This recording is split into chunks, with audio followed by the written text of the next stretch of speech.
Hello, everyone. Welcome back to On the Sidelines, episode number 26, almost 10 months after episode number 25. We're finally back. My name is Benedict Rhodes, and the other side there is Matthew Liam Bruni. And yeah, it's been a long time, Matthew, since we did one of these. What have you been up to over the last 10 months or so, and how excited you to be back? Yeah, well, it has been a long time, as you mentioned, but I mean, here we are once again online, as dealing with another wave of COVID, just like we were last March when we last filmed our episode 25. Now we're on 26, of course. But yeah, just doing schooling and working. That's the mode right now. That's the mood right now. How about you? Yeah, for sure. I've been same thing like the school, working, spent some time at the CPL, Canadian Premier League, of course, and be excited to be back here doing on the sideline stuff. I'm glad we're not doing off the sidelines again. I'm glad that series is retired. Yeah. It's good to be just talking sports again and be back on this channel. I guess the big story this week, or one of the big sort of headlines of the NFL. The NFL playoffs are underway. We just had the divisional round just ended this past weekend. Matthew, would you say that's the best playoff weekend ever? And a lot of people have been saying that online. I'd say so. I mean, from watching previous playoff weekends, I mean, even like last weekend with the wild card weekend, there wasn't too much excitement because all the favorites won essentially. I think five of the six favorites, with the exception of San Francisco beating Dallas. Although, with Dallas's choking playoff appearances, I don't know if that we consider that, a favorite going down. But nonetheless, I mean, this weekend brought, I mean, obviously three game-winning field goals from the away team, which just you never see that in a playoff weekend in the NFL. And just for it to be capped off by the Chiefs and Bills, I mean, the Bills had two chances to close the game, but of course, with Patrick Mahomes on the other side, the game's never over until the clock hits zeros. So I mean, and even I was like, nervous for those teams, even though I don't have a fan base to cheer for or a team to cheer for. So I mean, just overall brought like a lot of excitement, and yeah, I would say in general, it's one of the best playoff weekends.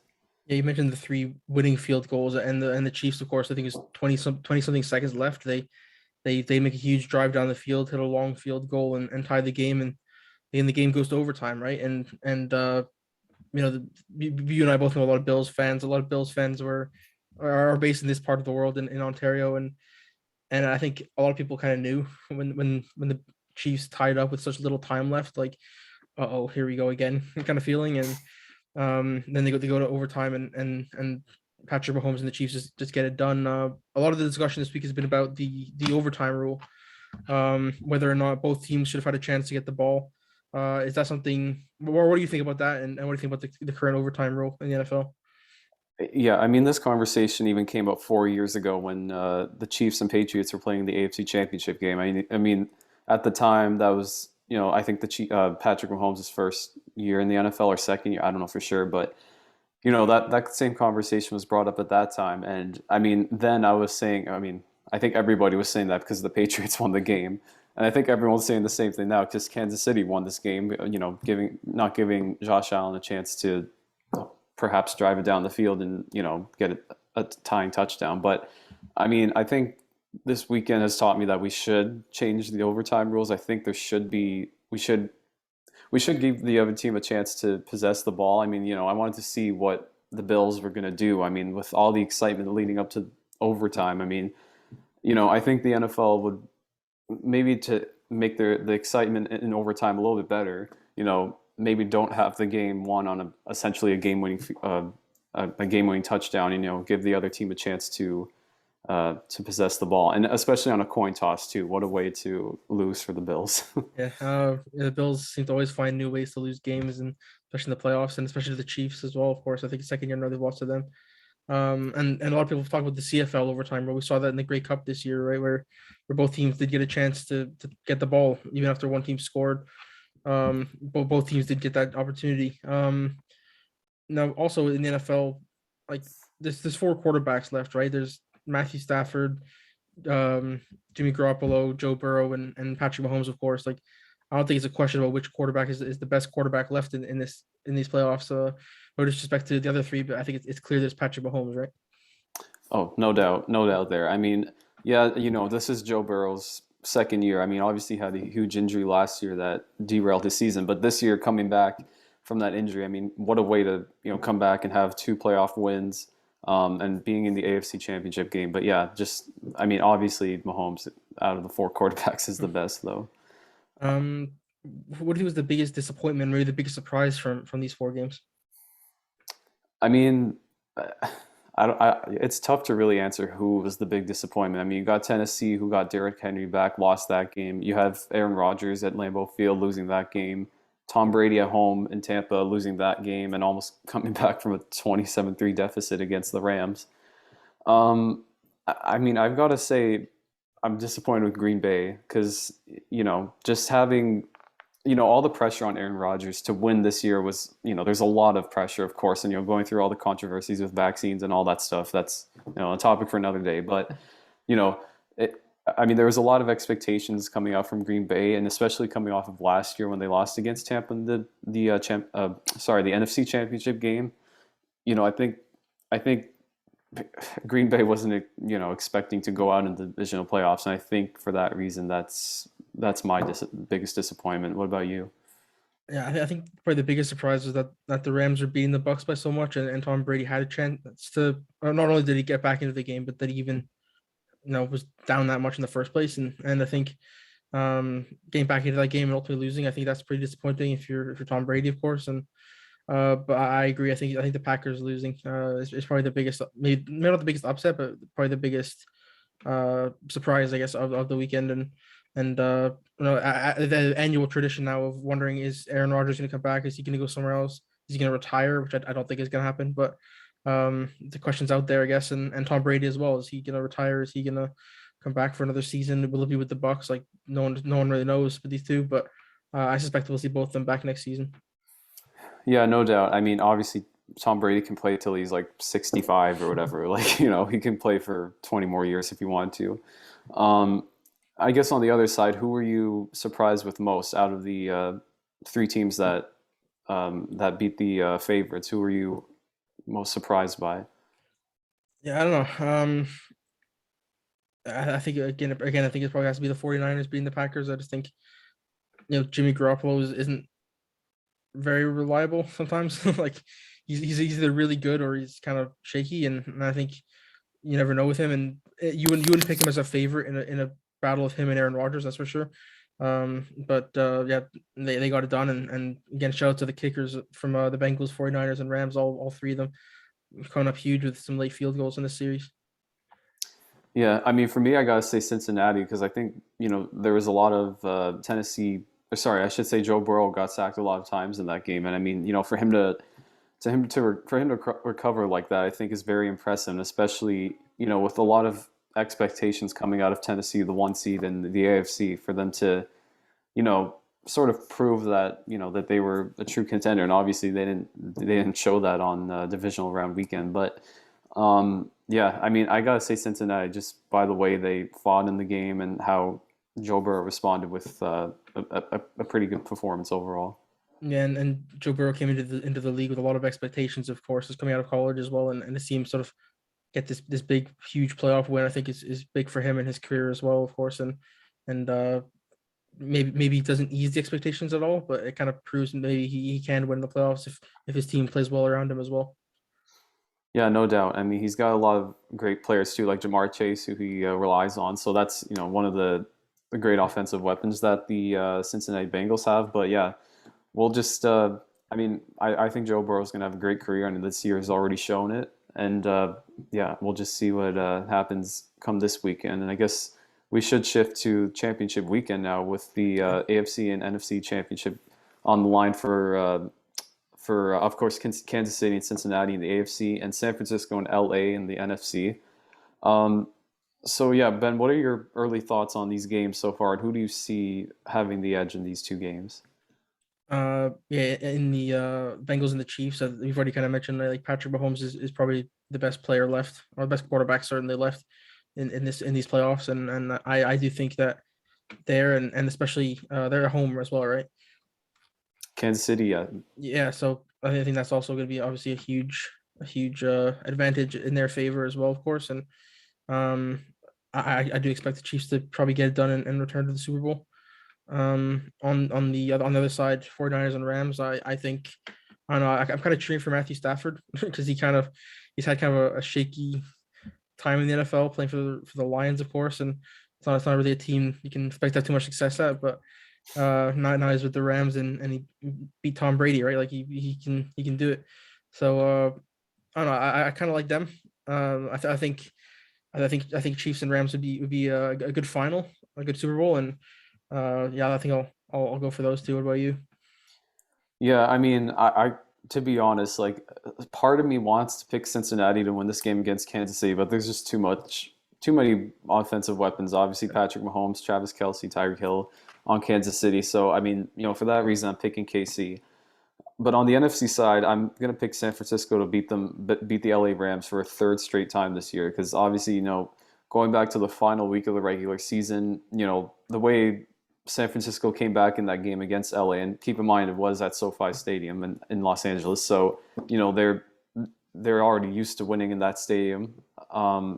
But yeah, I think I just for some reason I just feel like Matthew Stafford's not gonna have. I mean, although he's been playing well this year so far, I just have a feeling with LA going all in this season and just all the pieces that they put together for hopefully a Super Bowl, I just have a feeling it's going to crash down on this championship weekend, and I just have a feeling San Francisco is going to be back in the Super Bowl after being there 2 years ago, and yeah, overall I think it's going to be KC and San Francisco meeting again for the second time in 3 years. And keep it locked on the sidelines. We'll making a video ahead of the Super Bowl for sure. Another annual Super Bowl preview, and we'll definitely recap these conference championships as well and get set for that game whenever that does come. Bengals and Chiefs Sunday, January 30th at 3 p.m. Eastern time, and 49ers and Rams at 6:30 Eastern time. So make sure you check out those games as well. Yeah, no doubt, and we'll definitely be talking about it next time. And I guess now we'll move on to the NHL, which, I mean, to say the least, has been probably one of the more affected leagues by when the new wave of COVID came in, and of course, right now the seven Canadian teams are dealing with attendance restrictions. With Vancouver and the two Alberta teams being at 50%, I should say, and the other four not having fans right now. Um, but yeah, Ben, what would you say so far about how the NHL has dealt with COVID and with all the attendance restrictions that we're seeing? Meanwhile, where you can drive an hour and a half to from Toronto to Buffalo or Detroit, for example, a couple hours, just to be in a full arena. I don't know if there's many full arenas in Detroit and Buffalo, but Well, not I shouldn't say, sorry, I the, shouldn't the say. potential for a full arena. Yeah, potentially. Uh, yeah. You said it. Like, there's been so many cancellations in this NHL season, right? Like we saw with Ottawa that had like 25 people out at one point or something crazy like that. Like every team coast to coast in this country has been affected by COVID. Um, and you mentioned the attendances, right? Like it is kind of frustrating watching empty arenas. I almost wondered for a while there. I don't think it will happen, but I almost wondered for a while if it might go back to the format last year, where it's like the Canada division and the other and then the American divisions, and then kind of shift mid-season. But it doesn't look like that's very likely. I don't think. But yeah, I don't know. Like I don't know if the NHL doesn't sort of get this under control. Like it seems like every week we have another outbreak, or every 2 weeks maybe, and as we get closer to the playoffs, I think outbreaks and canceled games is just going to wreak havoc. They've already pulled out of the Olympics, which are starting next week, um, in order to sort of fill in the gaps and try to get some more of these games played. And some teams have played way more games than other teams as well. And yeah, no, it's a bit messy, but I mean they're still going. That's a benefit. But uh, yeah, there's a lot of sort of red lights and red flags everywhere, I think. What do you think? Yeah, I mean, I definitely feel it's like a next man up kind of league now. I mean, obviously, they're in a better situation as for now with, in terms of players and COVID protocol lists. I mean, before, like probably in late December, early January, there's like at least 100 players total in COVID protocol. But now we're down to, I think, like around 20 or something. So, I mean, there's still players going into protocol, but not at the rate that we saw before. Um, Nonetheless, though, I mean, yeah, COVID is still, it's not going away anytime soon. We know that for sure. So, I mean, I think obviously, with each market having a 5 day isolation period now, I think that helps in getting players back sooner. And, even having vaccinations too, players are prone to have less severe symptoms, obviously. So I mean, those two factors are helping out. I'm just, my concern is, if, with the All-Star game, which we'll discuss soon, and it's coming next weekend. Yeah. I mean, we can only hope that there's no, outbreak that derails the season. I mean, fingers crossed that we don't get to that point. But if something like that happens, then the NHL will question why that the All-Star game is happening, why they aren't rescheduling games instead. But in terms of rescheduling games too, they've already come out with the schedule and using that they're using the Olympic break for to play reschedule games. So I mean, I just hope that runs smoothly for the rest of until July when the Stanley Cup's going to be awarded. You mentioned the All Star game. The question's kind of asked, right? Like, should they hold the All Star game? Because that's a weekend or a couple of days where they could use to play games. It's also just a place where people from different markets are also convening in one place, and that's prone to an outbreak or people bringing it into the All Star game. Uh, the All Star game is going to be in Las Vegas as well, which is a pretty busy city. What do you think about that sort of idea? Like, should this All Star game even really be happening this year? Um, I mean, if we're like NHL, if we're players, or should I say, if we're like players, or sorry, what am I trying to say? Last year they didn't have an All-Star game, I should say, and I think they want to make money in some way, so that's why I think that they're going to obviously go with an All-Star game this year. And of course, since it's being held in Las Vegas, why wouldn't you want to do an All-Star game this year? Um, I mean, I don't know. I'm kind of torn with this question. I'm not sure if they should have done it or not. Maybe if there wasn't as many outbreaks earlier in the season as there was, like and if we didn't have all those outbreaks in December and early January, I think they could have gone along with it. But now I'm just like kind of like saying no. But and especially because of the format the All-Star game is in, which is not fun at all, 3-on-3. But that's a discussion we'll talk about too soon. But yeah, what do you think about it? Yeah, I agree. I think like if the start of the season had been less sort of rocky, I'd be fine with an All Star game. But I think now like you want to make up those games, so you want to make sure you just get to the end of the season. I think right, like I think ending the season early without a playoff for the Stanley Cup would be disastrous, especially after pulling out of the Olympics and all the players who were pretty upset about that, like Brad Marchand and Alex Ovechkin and stuff. Like some of the notable players of the league were pretty upset about not being able to go to Beijing. So if you pull out of that for safety reasons and then you have to cancel the season for safety reasons, I think that'll be a very bad look on the NHL. And um, yeah, again, an All Star game, it's fun, but does it really add anything for the season beyond like a fun weekend for the players? Like not really. Let's be honest, right? Like um, Yeah. I don't know if it's an essential game that needs to be played this year, in my opinion. Well, I mean, I think it's just more for entertainment. I mean, no Yeah. doubt it's for just entertainment purposes. I mean, even, when we keep in mind all the rescheduling, like how unfair it is for Canadian teams versus American teams. I mean, I think Ottawa has the most affected games in this span. They have like 12 games to play in the 2 week Olympic break, or the so-called Olympic break. Um, yeah, and I think it's just unfair for all these Canadian teams who have to, especially for talking about teams who are, close to a playoff contender. All the four teams out west are still in a playoff spot or trying to fight for a playoff spot. Well, obviously you got Montreal and Ottawa who are pretty much out of the playoffs, and Toronto obviously fighting for a spot too. But yeah, I mean, I think it's just going to be an unfair stretch into the rest of this regular season for the Canadian teams because obviously they've had a lot of games postponed because of attendance restrictions, COVID issues, and yeah, that's where we're at though. Yeah, and you mentioned just now, like if you are gonna play an All Star game, and we are gonna do this, then the question's gonna be asked about the format, right? Like it's 3-on-3. I know you said now you're not crazy about the 3-on-3. You think it should be 5-on-5. Why do you think that, and why do you think that'd be the right decision to sort of change the format?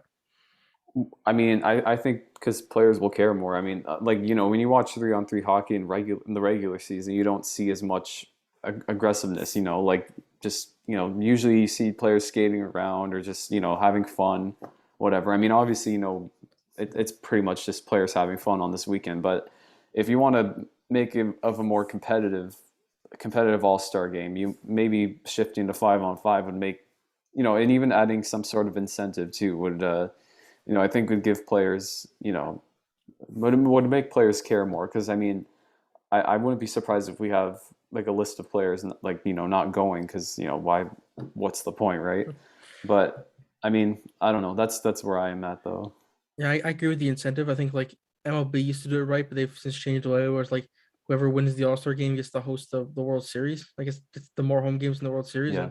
and I actually really really like that. I know a lot of people didn't, but I think it was a good thing because it sort of gave the players more motivation to sort of play well. I think the All-Star game in MLB is probably still one of the better All-Star games. I think, but and also the festivities around like the home run derby and whatnot. But I do think as well like some kind of incentive would be beneficial to sort of like I think a 3 period 20-minute periods all-star game, like a regular game essentially with something on the line would make the game itself more interesting, but also I also do understand the flip side as well about how that's not really fair for the team that makes this the Stanley Cup or makes the World Series. But for the purposes for All Star game purposes, I do think an incentive of some sort would be sort of pretty beneficial to the NHL. Yeah, I mean, we'll have to see I mean, I don't think they're going to change it anytime soon, but we'll No. have to see what they do in next couple of years or whatever. But shifting to the postseason, of course, we're pretty much at the halfway point for some teams of the regular season, and so far, there's been, of course, some surprises, and some Canadian teams fighting for a playoff spot, as I've mentioned.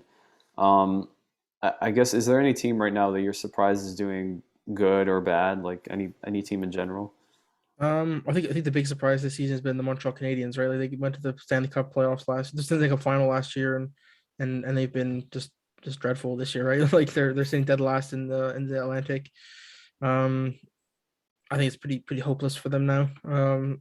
They're below the Senators as well, who have 5 games in hand over them. So I think the Canadians are probably done. The Senators are also probably out of contention, I would imagine. The Leafs are in that conversation. They have some games in hand over Lightning and the Panthers ahead of them as well, which is beneficial to them, and I think they'll be in that sort of conversation. And on the Western side as well, like the Flames have been pretty good, and they also have games in hand over the teams above them. And same with the Jets have some games in hand, but they're a bit further behind. But um, I think if we're looking at Canadian teams to make the playoffs, we're probably looking at like the Leafs and like the Flames and maybe the Oilers. I think are probably the three, if any. Right? I think the Leafs are probably a safe bet. The Flames are probably going to be in that conversation. The Oilers are a bit behind, but I think they'll probably get there in the Pacific Division. But beyond those three, I'm not too hopeful for the other 4 teams. But yeah, we'll see what happens on the stretch. I guess you said there's still a lot of hockey left to be played, of course. Or a lot of games still left to be played for some of these teams. What do you think heading into the sort of second half of the season? Yeah, I mean, definitely out west. I think the in the Pacific, Calgary, Edmonton, and Vancouver, as you mentioned, Calgary and Edmonton do have 5 games in hand against the Kings and Golden Knights, who are all in the top three of the Pacific. Calgary can easily pass LA right now, or even Anaheim, for second. If they continue to play well.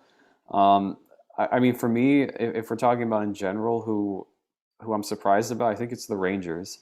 The Rangers. I don't think many people are expecting them to be first in the division right now, and potentially going for the Metropolitan Crown because obviously you got a lot of great teams like Pittsburgh, Carolina, Washington.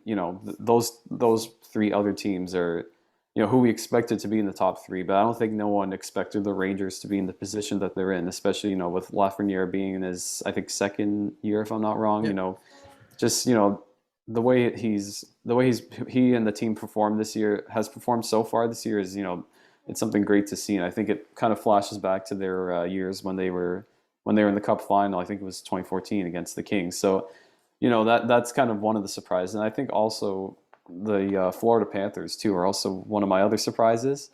Um, yeah, I mean, last year obviously we had that great round against Tampa Bay. Florida and Tampa, the clash of the two Florida teams, and that was a great series. And I hope we see that again this year because I want to see Florida get some sort of revenge. But obviously, because we're Leafs fans, that we don't like either Tampa Bay or Florida. Probably we hate Tampa more, but I don't know for sure. But I think those are the two teams though so far that I'm surprised that both first place in the Atlantic and Metropolitan, respectively. And the Sabres aren't last, which is exciting for them. Yeah, Obviously they traded Jack Eichel as well. I think he's yet to play still for the Golden Knights, and yeah, but they're not last, which is good for them. But obviously the Sabres have played six less games than them and only 4 points back. But that is exciting for the Sabres. Um, Anything else on NHL before we move on? I think we're pretty good. We'll just, like I said, we'll see what happens down the stretch and how these seven Canadian teams, handle these, trying to make up all these postponed games, which is like at least 8+ depending on who we're talking about. But Yeah. we'll just have to see. Like the Sens as well, right? Like we mentioned they have 12 games in 15 days or something like that. Like it's like something insane. Yeah. Like um if they that could be very bad for them, but if they got a nice winning streak, that could be very very good for them, and they could maybe spring up a little bit. I don't think they'll make the playoffs, like I said, but you never know what can happen in this sport, right? Yeah. Moving on, last topic, World Cup qualifying. Canada is into the final round of CONCACAF World Cup qualifying for the first time since the 90s, first time in our lifetime. And they're doing very well, right? They're sitting in first place. They have a couple points up on the United, or 1 point up on the United States, sorry, and two up on Mexico. Top three automatically will be on the plane to Qatar. And then fourth place will play against a team from Oceania, I believe, or South America. Currently that's Panama, sitting in fourth place, tied on points with Mexico. Um, Matthew, how surprised are you, or maybe pleased are you that Canada's sitting in first place, which I don't think a lot of people expected going into this final round of World Cup qualifying. I mean, yeah, I think we can say even like last year, like combining into this year. I mean, how the women's team, of course, won gold in the Olympics last year, and I think that brought the sort of steam that we're seeing from the Canadian men's national team, and especially of course the women's team that just won gold, as I mentioned last year. I mean, I think if you're a Canadian, soccer is, how should I say this? Obviously the last time they've made the World Cup, I think it was like, correct me if I'm wrong. I think it's like in the 80s or 90s or Yeah, something like that. If I'm not, 1986. yeah. And I mean, I think, the relevance of I mean, obviously soccer has been relevant for a long time here in Canada. I mean, watching the World Cup and watching, the Euros and all that. But I think even having, your home country playing this well so far, 8 out of 14 games into a World Cup qualifying format, I should say. I'm just, as a Canadian, I'm proud to see them be doing this well, and I think this is going to pave the way for, hopefully future World Cup qualifying appearances. And you know, I think even with the two games against Mexico and I think was it Costa Rica and Edmonton, Yeah. if I'm not wrong. Yeah, those two games I think brought a lot of attention to many Canadians, and that's amazing to see as a Canadian citizen. Yeah, absolutely. I think another exciting thing is there's a lot of people in Canada, right? Like they're from Canada, they live in Canada, but they maybe cheer for their country of their heritage, right? Like they cheer for Italy, they cheer for Portugal, they cheer for England, whatever country, right? And I think a lot of people are now sort of starting to get on the Canada bandwagon as well, which I think is very exciting and very good for soccer in this country as well, right? Um, and as you said, like this World Cup qualifying cycle, Canada sits in first above the United States and Mexico, which didn't seem like a really not likely, I don't think, going into these World Cup qualifiers, but they're unbeaten as well, 4 wins and four draws through 8 games. There's 6 games left. Starting with a game tonight. Well, we're filming this on Thursday, January 27th. They're going to play against Honduras in Honduras tonight. Not sure if this video will be out by then, but it's exciting. It's a place that haven't been very successful Canadian teams historically in Honduras, and obviously Honduras beat Canada 8-1 a few years ago, about 10 years ago now, I guess, in World Cup qualifying, and so sits in the memory of a lot of Canadian fans. But they drew each other at BMO Field earlier in this World Cup qualifying cycle, and I think it's a realistic chance Canada can go down there and pick up a big result. Yeah, I mean, obviously a tough environment. I don't know for sure what kind of attendance restrictions they have in Honduras, but I mean, obviously, I'm definitely some memory for all those Canadian players that were on that team. Like definitely a memory that's still in their heads to this day. I mean, obviously, I think we're in a different situation now because for the way Canada's been, the way that the team has evolved in the past couple of years, and I mean, it definitely is a tough environment to play in. I mean, these teams are tough to play against at in their own country because obviously you don't know what to expect. And we have stories of former Canadian players talking about their experience in Honduras, for example, or Mexico. Obviously, probably one of the better home field advantages in the CONCACAF. But yeah, I think there's a lot of excitement though in general to watch these final 6 games as a Canadian, and hopefully they have great results without, especially without Alfonso Davies, who was I think correct me if I'm wrong, he was dealing with sorry Myocarditis. myocarditis. Yeah. Yes, so I mean obviously that's a big blow for Canada, and hopefully he comes back healthy. But I do have confidence though that they can get it done in these final 6 games, and especially in this qualifying window without Davies. Yeah, I agree. I think Canada maybe now they maybe didn't have in the past. They can lose their biggest star, and I think Canada is still is a team that's still expected to get the big results, right? Like, they have like Tajon Buchanan, they have Jonathan David, they have Junior Hoylett, they have all these guys who can step in and fill that job, and I do think they're expecting big results out of this window, right? Like we were talking before the show, about how they probably need 5 points probably gets them on a plane to Qatar, like two draws and a win maybe, let's say. Um, what do you think that Canada should do here? Do you think they should prioritize beating the United States at home on Sunday, which obviously is bragging rights? They're playing at home. It's the United States. Obviously, you want to beat the United States, but um, I would argue that 2 away wins in Honduras and El Salvador would be a lot more important, and obviously a lot more points on the board, which ultimately should be the main focus here. So, what do you think should be the priority here? When looking at the standings, I mean, obviously, Honduras and El Salvador are out of. I think it's safe to say they're out of the World Cup qualifying in CONCACAF. So, I mean, I would say they are important, but at the same time, maybe getting a win against the States, who is obviously fighting for a World Cup spot right now. I think that could be more significant. Although you are right though in saying that having two away, getting 3 points from two away teams is also impressive too. But I mean, I'm just looking at El Salvador and Honduras, like I said, who are pretty much out of World Cup qualifying unless if there's some miraculous run in the final 6 games by them. I don't know though. I mean, it's sort of like I'm sort of leaning towards rather beating your rival who you played in a friendly a couple of years ago. I mean, remember how crazy BMO Field went when Canada beat the States in that friendly, and that started the sort of trend towards where we're seeing Canada right now. I mean, I just think I think right now, I would say the States game is more important. But I mean, obviously having two away victories is important. And I mean, I should also say that Tim Hortons Field is having 50% capacity, so I think that's going to definitely help Canada.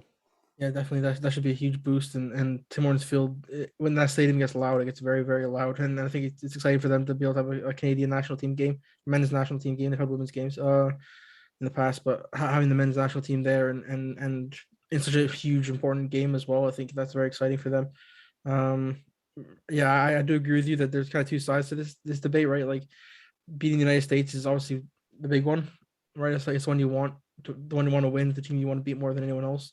I think in this region, and I do think El Salvador is a very winnable game, especially Honduras. There's kind of their Honduras is in last, but there's kind of a historical um history, I guess, of being beaten by Honduras, and obviously you don't want to continue that trend. And I think they are a beatable team as well. I think Canada could easily get 6 points on the road, but and they will also be trying for all 9 points, of course. But um, yeah, no, I think this will be a very interesting set of games, and as we sort of move closer and closer hopefully getting on a plane to Qatar and playing with the best in the world at the World Cup in November.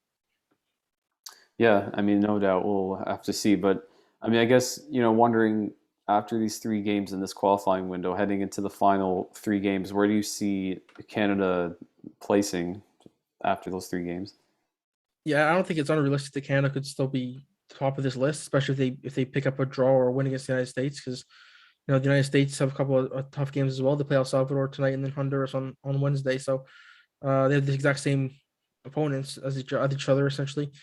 So I think that'll be exciting to see how that plays out. And who get the better results against the other teams. I guess will obviously ultimately decide who finishes top of this group probably.